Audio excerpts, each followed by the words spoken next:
Finally મિત્રો, હું આજે તમને રિમોટની થોડી માહિતી શેર કરવા માગું છું કે જે આપણા ઘરમાં રિમોટથી ચાલતી વસ્તુ એસી, ટીવી તથા વગેરે યુનિટ જે રિમોટથી કંટ્રોલ થતા હોય તે આપણા મોબાઈલથી પણ થઈ શકે છે.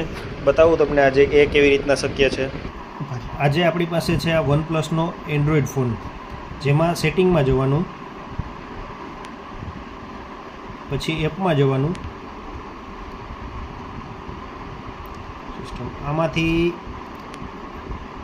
IR રિમોટ એ ઇન્સ્ટોલ કરવાનું.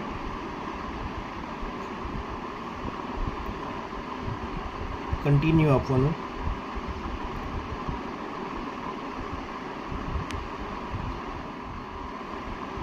હવે આ જે બધી વસ્તુ જોઈ શકો છો આપ, જે રિમોટથી કંટ્રોલ થતી હોય તે બધી આપણા મોબાઈલથી પણ કંટ્રોલ થઈ શકે છે. આજે આપણે આ એસી ઉપર જોઈએ કેવી રીતના એસી ને રિમોટથી કંટ્રોલ કરી શકાય.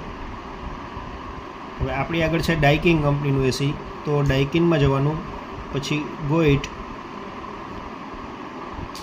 બંધ. હવે આને આપણે એસી હારે કેવી રીતના કનેક્ટ કરવું એ જોઈએ.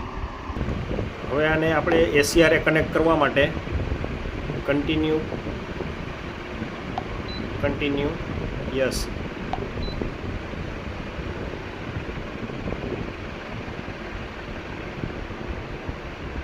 સેવ. હવે આપણું રિમોટ અહીંયા આવી ગયું છે મોબાઈલમાં જ, જેથી આપણે એસી કંટ્રોલ કરી શકીએ છીએ. માઇનસ પ્લસ થઈ શકે છે અહીંથી, અને એસી ઓન ઓફ પણ અહીંથી થઈ શકે છે. આપ જોઈ શકો છો ટેમ્પરેચર માઇનસ પ્લસ. જે વસ્તુ રિમોટથી થતી હોય તે બધી આપણા મોબાઈલમાંથી થઈ શકે છે. મિત્રો, તમને આ માહિતી સારી લાગી હોય તો મારી ચેનલને લાઈક કરો, સબસ્ક્રાઈબ કરો અને શેર કરો. Thank you for watching.